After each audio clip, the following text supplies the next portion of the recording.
বন্ধুগণ স্বাগত। দেশ বিদেশের খবর নিয়ে আমি শীতাংশু।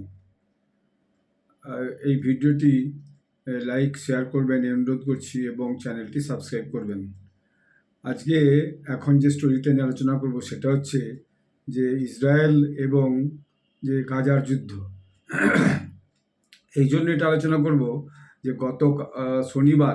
গত শনিবার দিন ইসরায়েল আবার গাজার উপরে একটা এয়ার স্ট্রাইক করেছে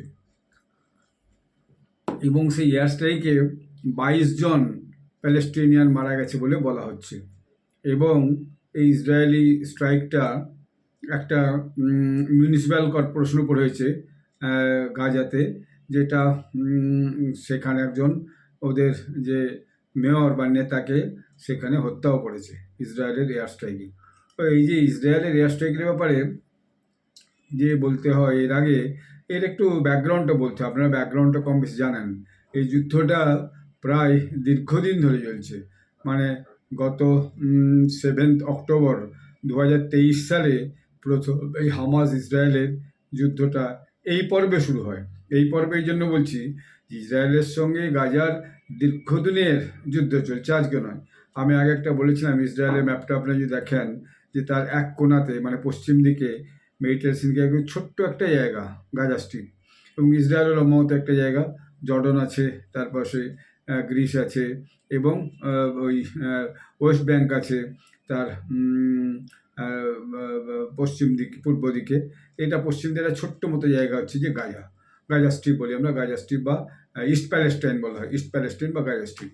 তো এইখানে যে যে হামাস গোষ্ঠী, হামাস যে জঙ্গি গোষ্ঠী বলছে, হামাস জঙ্গি গোষ্ঠীর সঙ্গে ইসরায়েলের লড়াইটা শুরু হয় 7 অক্টোবর 2023-এ। এখন এর পিছনে যে ইতিহাসটা আছে সেটা হচ্ছে এই ইসরায়েলের সঙ্গে এই প্যালেস্টাইনের 1973 সাল থেকে প্রথম লড়াই শুরু হয়।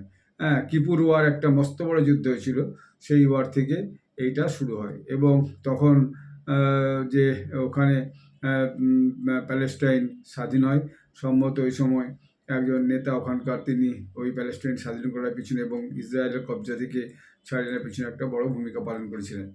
তো এরপরে যেটা যুদ্ধটা হয় সেটা হচ্ছে মাঝে মাঝে একটা লেগে থাকে, মাঝে মাঝে একটা কম বেশি লেগে থাকে।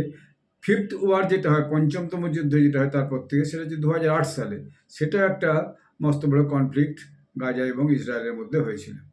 তারপরে এই যে 7 অক্টোবর 2023-এ যেটা হলো, সেটা অল অন এ সাডেন। আসলে এমনি ঠিকঠাক চলছিল কম বেশি, কিন্তু হঠাৎ করে 7 অক্টোবর এই 2023 সালের সেই দিন হঠাৎ করে হামাসের যে জঙ্গি মিলিট্যান্টরা, তারা হঠাৎ করে ইসরায়েলের যে বাউন্ডারি ছিল সেই বাউন্ডারি পার করে বা বাউন্ডারি ভেঙে ইসরায়েলের ভূখণ্ডের মধ্যে ঢুকে যায় এবং তারা রকেট লঞ্চ করে এবং অনেক মিলিটারি একসাথে, মানে প্রায় 5-10 হাজারের বেশি মিলিট্যান্ট মানে একদম অস্ত্রশস্ত্র মিলিয়ে জঙ্গি গোষ্ঠী যেরকম হয়, তারা সবাই মিলে গাজা যে ইসরায়েল যে বর্ডার আছে এবং যে বর্ডারে যেখানে ইসরায়েলের মস্ত বড় দেওয়াল তোলা আছে এবং ব্যারিয়ার আছে, সেটাকে অ্যাটাক করে এবং ইসরায়েলের ভিতরে ঢুকে যায়।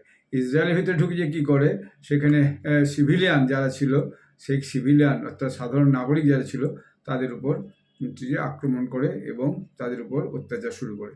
এবং ওখানে সেই সময় একটা জায়গাতে একটা পার্টিও চলছিল এবং সেই পার্টিতে দেশ বিদেশের বহু লোকজন এসেছিল।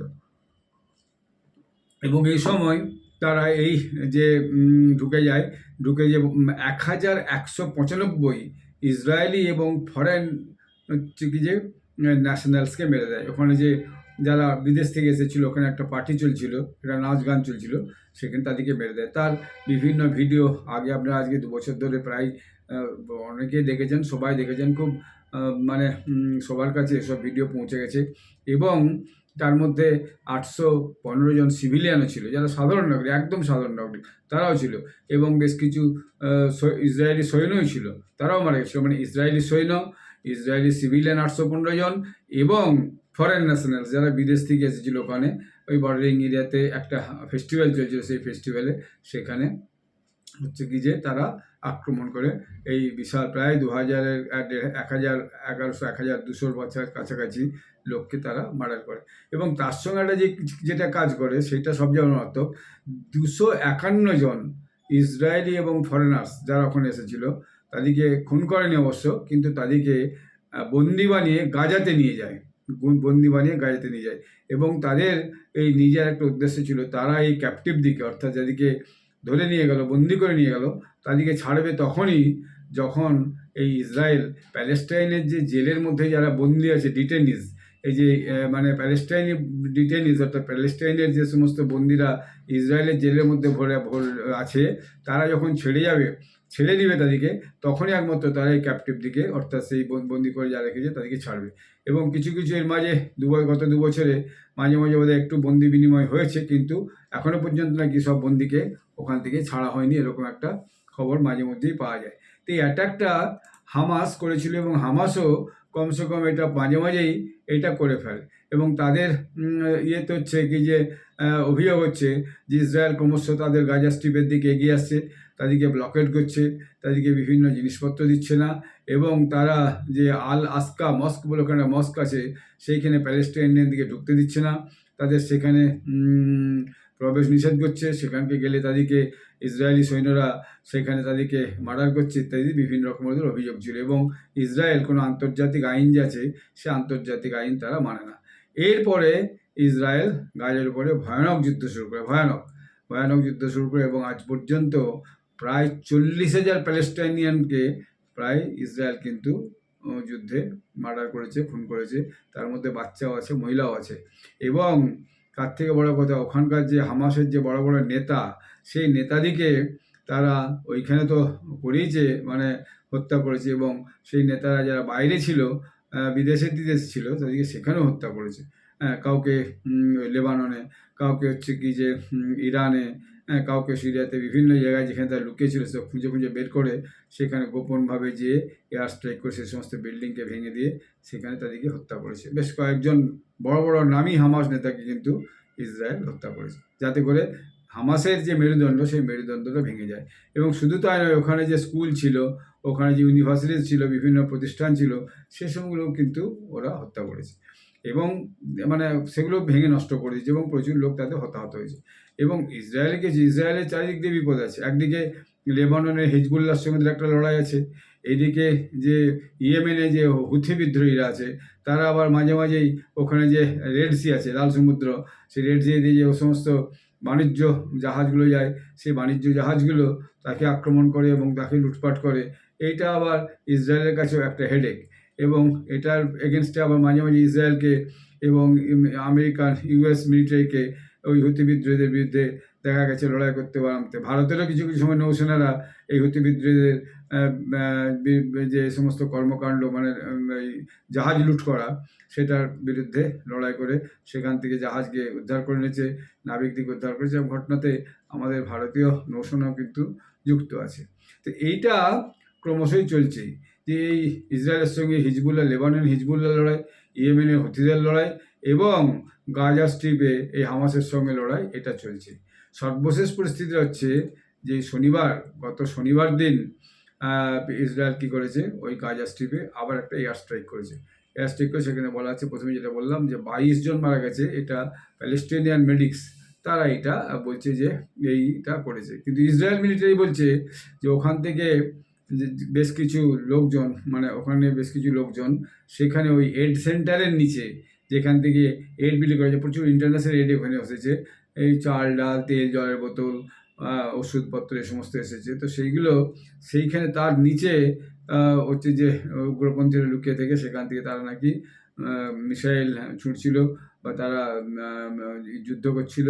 এটা হচ্ছে যে ইসরায়েলের অভিযোগ, ফলে তাদেরকে আমাদেরকে মারতেই হলো। তো সেই জায়গাটার নাম হচ্ছে দের আল ব্লা বলে একটা জায়গা, মিউনিসিপ্যাল বিল্ডিং সেখানে ছিল, সেটা সেন্ট্রাল গাজা স্ট্রিপে, মানে মাঝখানে আর কি। তো সেই সেন্ট্রাল গাজা স্ট্রিপে সেই দের আল ব্লা, সেই যে মিউনিসিপ্যাল বিল্ডিং, সেই মিউনিসিপ্যাল বিল্ডিংয়ে ইসরায়েলি হচ্ছে যে এয়ার মানে ফ্লাইট, মিলিটারি এয়ার জেট, তারা যে সেখানে বম ফেলে মোটামুটি 22 জন লোক তাতে মারা গেছে, এরকম বলছে। অবশ্য মেডিক্স বলছে যে না, 10 জন লোক মারা গেছে। তো কিন্তু মেজর খবরটা হচ্ছে যে 22 জন লোক মারা গেছে, এবং তাদেরকে হাসপাতাল পর্যন্ত নিয়ে যায়নি, মানে কাঁধে করে হেঁটে নিয়ে গেছে। তার ভিডিও এসে গেছে, মস্ত বড় ভিডিও। যে তাদেরকে কাঁধে করে নিয়ে যাচ্ছে হসপিটালে, কাউকে বাচ্চাদিকে স্কুলে রিক্সায় করে নিয়ে যাচ্ছে, কোনো লোকজনকে প্রাইভেট কার সেইখান থেকে নিয়ে যাচ্ছে। এবং সবচেয়ে বড় কথা হচ্ছে ওখানে যে একজন নেতা ছিল ওখানকার, যে ওই শহরটার যে মেয়র, দিয়াব আলী আলজারু বলে একজন মেয়র ছিল, সে মেয়রও ওই এয়ার স্ট্রাইকে কিন্তু মারা গেছে। অর্থাৎ তাকেও কিন্তু ওখানে মার্ডার করেছে ইসরায়েলি এয়ারপ্লেন মানে যুদ্ধ জাহাজগুলো। তো এরকম একটা, এবং ইসরায়েলের বক্তব্য হচ্ছে, মিলিটারি বলছে যে আলজারু যে ওখানকার মেয়র ছিল সেই আমাদের অ্যাকচুয়াল টার্গেট ছিল। এই জন্য টার্গেট ছিল, সে হচ্ছে যে হামাসের যে মিলিট্যান্ট, যারা হামাসের উগ্রপন্থী, যারা ইসরায়েল উপর আক্রমণ করেছে এবং কখনো কখনো মাঝে মধ্যেই ওখান থেকে মিসাইল আক্রমণ করছে বা অন্যান্য আক্রমণ করছে। তো তাদেরকে নাকি ওই আলজারু, ওখানকার যে মেয়র, ডের আল বালার যে মেয়র, জায়গাটার নাম ডেয়ার আল ব্লাহা, তো ও নাকি ওদিকে সাপোর্ট করতো, সেই জন্য ওরা এয়ার স্ট্রাইকটা করেছে, এবং না ওরা করতো না। এবং সেই যে হামাস মিলিট্যান্টরা ওখান থেকে মাঝে মধ্যে ইসরায়েলের উপর অতর্কিত আক্রমণ করছে, সেই জন্য তারা এইটা ওখানে করেছে। তো এইরকম একটা অবস্থায় আবার একটা নতুন করে যুদ্ধ শুরু হয়েছে। এবং হামাসের সঙ্গে, হামাসের এমনিতে এখন আর সেই অর্থে শক্তি নাই, কারণ হামাস প্রায় শক্তিহীন হয়ে গেছে। ওদের আপনার ওই মেরুদণ্ড প্রায় ভেঙে গেছে, এত লোক মারা গেছে, এত বিল্ডিং টিল্ডিং একদম মানে ধূলিসাৎ করে দিয়েছে, এত ছোট জায়গা। আর ইসরায়েল মিলিটারি অত্যন্ত শক্তিশালী, এবং এই 2 বছর ধরে যুদ্ধ চলছেই, এবং এই রকেট হানা, তারপরে আপনার মিসাইল হানা, এই সমস্ত বিভিন্ন সময় এইসবও চলছে। তো ইসরায়েলের বক্তব্য হচ্ছে যে শনিবার দিন আমরা আক্রমণ করছি, তার আগে শুক্রবার দিন ওরা আমাদের উপর গাজার থেকে রকেট ছুঁড়েছে, এবং রকেট ছুঁড়ে আমাদেরকে আক্রমণ করেছে, এবং সেই রকেট যেটা আক্রমণ করেছে ওই জায়গা থেকেই করা হয়েছে। আমরা সেটা ইন্টারসেপ্ট করেছি, যে রকেট আক্রমণ কে করলো, হামাসের মিলিটেন্টরা রকেট আক্রমণটা করেছে ওই জায়গা থেকে, ওই ডের আল ব্লা যে শহরটা আছে সেই শহর থেকে। এবং সেখানে যারা রকেট আক্রমণ করছে সেই মিলিট্যান্টদিকে ওখানকার ওই যে মেয়র আলজারু, সে হচ্ছে যে সাপোর্ট করেছে এবং তাদেরকে শেল্টার দিয়েছে, সেই জন্য আমরা ওখানে আক্রমণ করেছি। এবং ওই যে মেয়র যে মারা গেছে তার সঙ্গে ছিল আরও 4 জন লোক সেই স্পটেই, সেই 4 জন লোকও মারা গেছে। বাদবাকি যে 22 জন বলা হচ্ছে তার মধ্যে অন্যান্য ক্যাজুয়ালিটিস আছে যারা ওই এলাকায় ছিল, বা আরও 2-3টে পাশাপাশি আরও 2-3টে জায়গাতেও ইসরায়েল হচ্ছে এয়ার স্ট্রাইক করেছে। তো ফলে ইসরায়েল গাজার যে যুদ্ধ সবাই ভাবছিল থেমে যাবে, সেটা কিন্তু থামেনি, এবং সেটা লেগেই আছে। মানে শুক্রবার শনিবারের ঘটনা, শুক্রবারে ওরা হামাস রকেট ছুঁড়েছে, এটা ইসরায়েলি মিলিটারি বলছে। আবার শনিবার দিন ইসরায়েল হচ্ছে কি যে তার উপর রকেটে করে যে বোম বর্ষণ করেছে। তো এইরকম একটা যুদ্ধ ওখানে চলছে, এবং ইসরায়েল মানে ইউনাইটেড নেশনসের যে সেখানে যে অ্যাপিল, যে শান্তি ফিরিয়ে আনা হোক, সিজ ফায়ার করা হোক যুদ্ধের, অর্থাৎ যুদ্ধ বন্ধ করা হোক দুপক্ষে, সে কিন্তু ইসরায়েল শোনেনি। ইসরায়েলও তার মতো করে বক্তব্য রেখেছে। আরও অন্যান্য দেশও ইসরায়েলের উপর চাপ সৃষ্টি করেছে যে না, আপনারা এই যুদ্ধটা বন্ধ করুন, আপনারা অনেক যা করেছেন ক্ষতি প্রচুর করেছেন, এখন গাজার পুনর্গঠনের দরকার, ওখানে মানুষের কাছে এড এবং প্রয়োজনীয় বস্ত্র, খাদ্য এবং ওষুধ, জলের বোতল এই সমস্ত পৌঁছে দেওয়া দরকার। সে ইসরায়েল ওসব ব্যাপারে খুব একটা কর্ণপাত করেনি, কারণ তাদের মনে হয়েছে যে হামাস একটা তাদের চিরশত্রু, এবং এরা যতদিন এইভাবে হচ্ছে যে জীবিত থাকবে ততদিন হচ্ছে যে আমাদের বিরুদ্ধে লড়াই করে যাবে। তো এদিকে একেবারে ওয়ান্স ইন অল একদম ধ্বংস করে দাও, তার আগে এখানে চুপ করে বসে থাকার ব্যাপার নেই। এরকম একটা পণ নিয়ে মনে হচ্ছে ইসরায়েলের প্রধানমন্ত্রী বেঞ্জামিন নেতানিয়াহু এইভাবে যখনই কোনো একটা ওখান থেকে কিছু প্রতিরোধ আসছে বা কোনো একটা আক্রমণ আসছে, সঙ্গে সঙ্গে প্রতি আক্রমণ করে ব্যাপকভাবে গাজার হচ্ছে যে মানুষ মরছে এবং ধ্বংস হচ্ছে। তো এই 2 পক্ষের শান্তি কবে হবে, এবং গাজার মানুষ কবে যে একটু রিলিফ পাবে এবং আবার নিজেদের পুরনো জায়গায় ঘরে ফিরে যেতে পারবে, এইটা বলা খুব মুশকিল। মানে ধরুন অক্টোবর মাসের 2023 সালের অক্টোবর মাস থেকে শুরু হয়েছে, মানে 2023 সালে 3 মাস, অক্টোবর নভেম্বর ডিসেম্বর, 2024 সাল পুরো শেষ হতে চলল ডিসেম্বর মাস, মানে প্রায় 1 বছর 3 মাস এই যুদ্ধটা চলছে, এবং এত মানুষ মারা গেছে। ইসরায়েলেরও মারা গেছে, এবং প্যালেস্টাইনের তো বহু মানুষ মারা গেছে, কিন্তু এই যুদ্ধের আর সমাপ্তি হচ্ছেই না, এবং এই যুদ্ধ কম বেশি লেগেই আছে। তো ইসরায়েলেরও এই যুদ্ধ করার ব্যাপারে খুবই বলতে হবে, তারা সবার সঙ্গে যুদ্ধে কম বেশি লেগেই থাকে। তাদের সঙ্গে যারা যুদ্ধ করে বা যুদ্ধ চায় তারা সবার সঙ্গে কম বেশি যুদ্ধে লেগে থাকে। এখন আবার সিরিয়ার সঙ্গে বিভিন্ন জায়গায় যুদ্ধ হচ্ছে, গোলান হাইটসের পরে আরও একটা জায়গা দখল করেছে। তো সিরিয়ান যে নতুন বিদ্রোহী গোষ্ঠী ক্ষমতা এসেছে, তারা এটা একদম পছন্দ করছে না, এবং তারা বলছে গোলান হাইটস থেকে আগে সরো। গোলান হাইটস হচ্ছে সিরিয়ার একটা অংশ, যে অংশটা দখল করে গেছে, মানে উত্তর পূর্ব সিরিয়ার একটা অংশ, সেই অংশ দখল করে গেছে। তো সেখান থেকে তোমরা ইমিডিয়েট হটো, এবং আমরা জেরুজালেম পর্যন্ত হচ্ছে যে দখল করব। তো এইরকম একটা পরিস্থিতি। আবার সিরিয়ার সঙ্গে ইরানের একটা, ইসরায়েল একটা যুদ্ধ, ইসরায়েলের সঙ্গে লেবানন হিজবুলের একটা যুদ্ধ, এবং ইয়েমেনে হুতি বিদ্রোহীদের সঙ্গে একটা কম বেশি শ্যাডো ওয়ার, এবং হামাসের সঙ্গে তো কন্টিনিউয়াস ওপেন ফাইট চলছেই। এইগুলো ওই মধ্য এশিয়াতে লেগেই আছে। মধ্য এশিয়া এখন একদম বার্নিং পট। আমি আগেও দু একটা ভিডিওতেই কথাটা বলেছি যে একেবারে জ্বলন্ত জায়গা, জ্বলন্ত সমস্যা। কারো কোনো কিছুতেই ওখানে এই যুদ্ধের সমাপ্তি হচ্ছে না। দেখা যাক আগে কবে এই দুপক্ষের যুদ্ধ থামে, এবং ধীরে ধীরে অঞ্চলে শান্তি প্রতিষ্ঠিত, এবং মানুষের কাছে সমস্ত প্রয়োজনীয় সুযোগ সুবিধা পৌঁছে মানুষ আবার শান্তিতে বসবাস করতে থাকে। এই আশা নিয়ে আমরা থাকবো। ধন্যবাদ, নমস্কার।